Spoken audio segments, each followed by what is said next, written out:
आज की वीडियो में हम पढ़ेंगे इकोलॉजिकल सक्सेशन के बारे में, जिसमें हम कवर करेंगे definition of ecological succession, types of ecological succession and hydrosere. First है डेफिनेशन ऑफ इकोलॉजिकल सक्सेशन।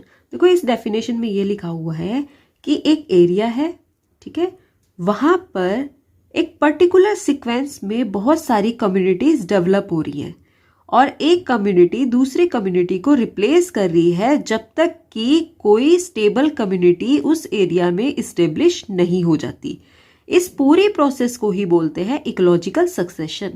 अब देखो, जो इकोलॉजिकल सक्सेशन की प्रोसेस है उसमें कम्युनिटीज को 3 कैटेगरी में डिवाइड किया है। वो है Pioneer community, transitional community and climax community.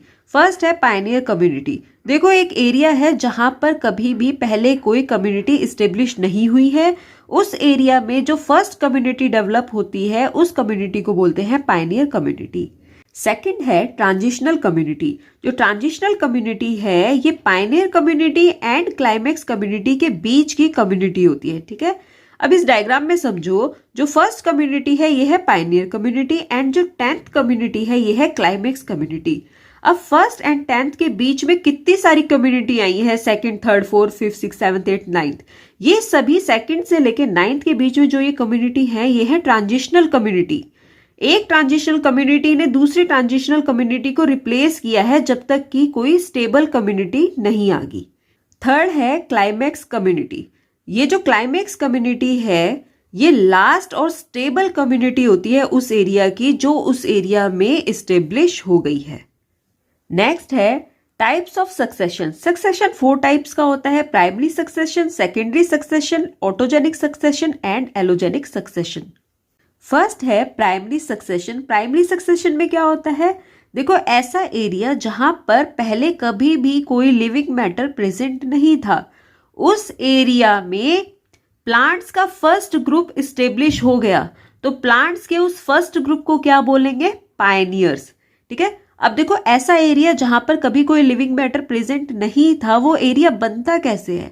वो एरिया बनता है वोल्केनिक लावा से, जो न्यूली फॉर्म्ड एस्चुरियन मड बैंक होते हैं उनसे, ग्लेशिएटेड सरफेस से, ठीक है। तो इन सब से बनते हैं इस तरह का एरिया जहां पर पहले कोई लिविंग मैटर प्रेजेंट नहीं था। अब जो प्राइमरी सक्सेशन की प्रोसेस होती है ये बहुत ज्यादा टाइम टेकिंग प्रोसेस होती है। सेकंड है सेकेंडरी सक्सेशन। सेकेंडरी सक्सेशन में क्या होता है? देखो कोई एरिया जहां पर पहले से कोई कम्युनिटी एग्जिस्ट कर रही है, ठीक है, उस एरिया में सडन चेंजेस आ गए हैं, या तो क्लाइमेटिक फैक्टर्स की वजह से, या फिर बायोटिक इंटरवेंशन की वजह से, या फिर नेचुरल डिजास्टर की वजह से, जैसे फायर, फ्लड एटसेट्रा, ठीक है। अब क्या होता है, जब ये सब चेंजेस आ गए हैं किसी एरिया में, तो वहां की जो एग्जिस्टिंग कम्युनिटी है वो डिसअपीयर हो जाएगी। अब देखो उस एरिया की एग्जिस्टिंग कम्युनिटी तो डिसअपीयर हो गई है, लेकिन उस एरिया में जो ये कम्युनिटी डिसअपीयर हुई है उसका ऑर्गेनिक मैटर तो रह गया, ठीक है, ऑर्गेनिक मैटर रह गया उस एरिया में, लेकिन वहां पर कोई लिविंग मैटर नहीं है। तो ऐसा एरिया जहां पर ऑर्गेनिक मैटर प्रेजेंट है पहले से, उस एरिया में जो नई कम्युनिटी डेवलप होती है, तो इस प्रोसेस को बोलते हैं सेकेंडरी सक्सेशन। थर्ड है ऑटोजेनिक सक्सेशन। इसमें क्या होता है, एक एरिया है जहां पर पहले से ही कम्युनिटी है, ठीक है, जो एग्जिस्टिंग कम्युनिटी है ये अपने एनवायरनमेंट के साथ इंटरेक्ट करती है, जिसकी वजह से एक ऐसी रिएक्शन होती है कि एग्जिस्टिंग कम्युनिटी का खुद का एनवायरनमेंट चेंज हो जाता है, और खुद का एनवायरनमेंट चेंज होने की वजह से जो न्यू कम्युनिटीज हैं वो एग्जिस्टिंग कम्युनिटी को रिप्लेस कर देती हैं। फोर्थ है एलोजेनिक सक्सेशन। इसमें भी क्या होता है कि जो न्यू कम्युनिटीज हैं वो रिप्लेस कर देती हैं एग्जिस्टिंग कम्युनिटी को, लेकिन इसमें जो रिप्लेसमेंट होती है वो एग्जिस्टिंग कम्युनिटी की वजह से नहीं होती, इसमें किसी एक्सटर्नल कंडीशन की वजह से एग्जिस्टिंग कम्युनिटी की रिप्लेसमेंट होती है। नेक्स्ट है general process of ecological succession. इसमें फर्स्ट है न्यूडेशन। न्यूडेशन में क्या होता है, एक बेयर एरिया का डेवलप होना जहां पर कोई लाइफ एग्जिस्ट ना करती हो। सेकंड है इन्वेजन। इन्वेजन में क्या होता है कि जो बेयर एरिया है वहां पर किसी स्पीसीज का सक्सेसफुली इस्टेब्लिश होना इन्वेजन कहलाता है। अब कोई स्पीसीज बेयर एरिया में किस तरह से पहुंचेगी? अब देखो वाटर एंड एयर के थ्रू प्लांट्स के सीड एंड स्पोर उस बेयर एरिया में पहुंच जाएंगे।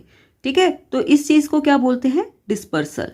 अब देखो, बेयर एरिया में प्लांट्स की सीड्स एंड स्पोर्स तो पहुंच गए हैं, वहां पर पहुंचने के बाद उस बेयर एरिया की जो एनवायरमेंटल कंडीशंस हैं उसके साथ उन्होंने एडजस्टमेंट की। ठीक है, एडजस्टमेंट के बाद उन्होंने अपने आप को ग्रो किया, ग्रो होने के बाद उन्होंने आपको फिर से एडजस्ट किया वहां की कंडीशन के अकॉर्डिंग। ठीक है, उसके बाद क्या होता है कि अब उन्हें अपना नंबर भी तो इंक्रीज करना है, तो रिप्रोडक्शन की प्रोसेस से अपना नंबर भी इंक्रीज कर लेते हैं और इस प्रोसेस को बोलते हैं एग्रीगेशन।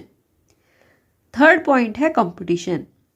अब उस बेयर एरिया में बहुत सारे प्लांट्स ग्रो किए, ठीक है, डिफरेंट स्पीसीज के भी प्लांट्स ग्रो हुए, सेम स्पीसीज के भी हुए, तो उस एरिया में फूड एंड स्पेस के लिए कंपटीशन होगा, और जो कंपटीशन होगा वो इंटरस्पेसिफिक भी हो सकता है, मतलब एक स्पीसीज के मेंबर्स के बीच में भी, एंड इंटरस्पेसिफिक कंपटीशन भी हो सकता है, मतलब दो स्पीसीज के मेंबर्स के बीच में भी, और ये कंपटीशन होगा फूड एंड स्पेस के लिए।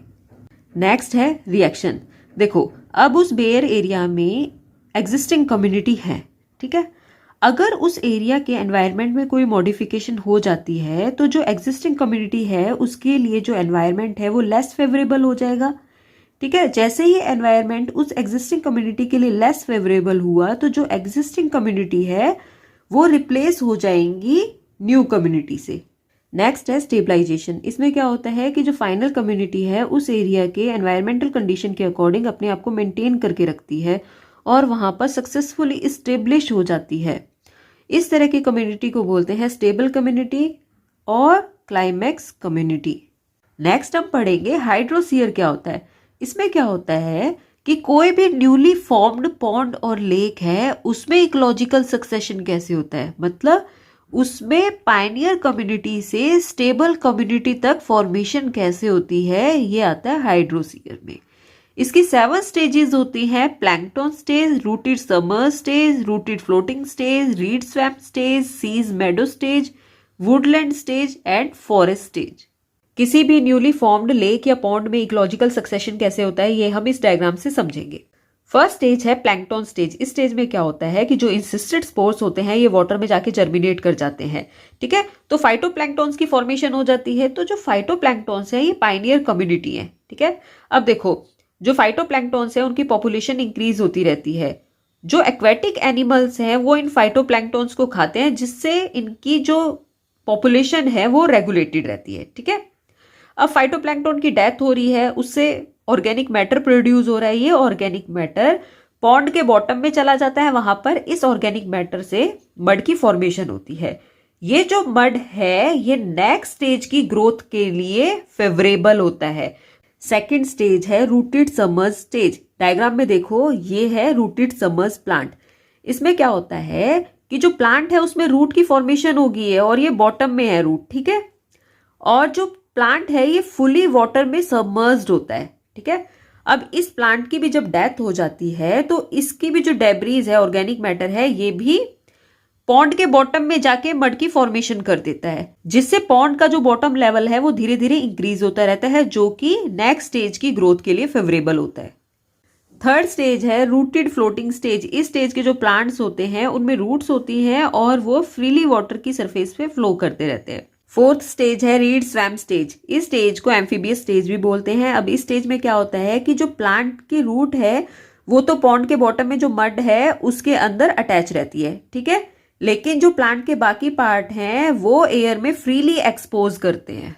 फिफ्थ स्टेज है सीज मेडो स्टेज। इस स्टेज को मार्श मेडो स्टेज भी बोलते हैं। अब इस स्टेज के जो प्लांट्स होते हैं वो मैट लाइक वेजिटेशन की फॉर्मेशन करते हैं पॉन्ड के अंदर, ठीक है, जिसकी वजह से मार्शी कंडीशंस डेवलप हो जाती है पॉन्ड में और ये कंडीशंस नेक्स्ट स्टेज के लिए फेवरेबल होती हैं। सिक्स्थ स्टेज है वुडलैंड स्टेज। इस स्टेज में क्या होता है कि जो पॉन्ड का पेरिफेरल पार्ट है यानी कि पॉन्ड का जो किनारा है वहां पर श्रबी प्लांट्स ग्रो कर जाते हैं। ये जो श्रबी प्लांट्स होते हैं ये बहुत ज्यादा ब्राइट सनलाइट को टॉलरेट कर सकते हैं, ठीक है। अब ब्राइट सनलाइट होगी तो जो पॉन्ड का वाटर लेवल है वो भी डिक्रीज हो जाएगा। वाटर लेवल क्यों डिक्रीज होगा? ब्राइट सनलाइट की वजह से जो ये श्रबी प्लांट्स है इनका ट्रांसपीरेशन रेट ज्यादा हो जाएगा, तो वाटर लेवल है वो पॉन्ड का कम हो जाएगा, तो ज्यादा सॉइल की फॉर्मेशन हो सकेगी इस स्टेज पर। सेवंथ स्टेज है फॉरेस्ट स्टेज। इस स्टेज के जो प्लांट्स होते हैं वो क्लाइमेक्स कम्युनिटी बनाते हैं, ठीक है, यानी कि वो स्टेबल कम्युनिटी बनाते हैं। और इस स्टेज के जो प्लांट्स होते हैं उनकी ग्रोथ डिपेंड करती है वहां की क्लाइमेटिक कंडीशंस पे, ठीक है।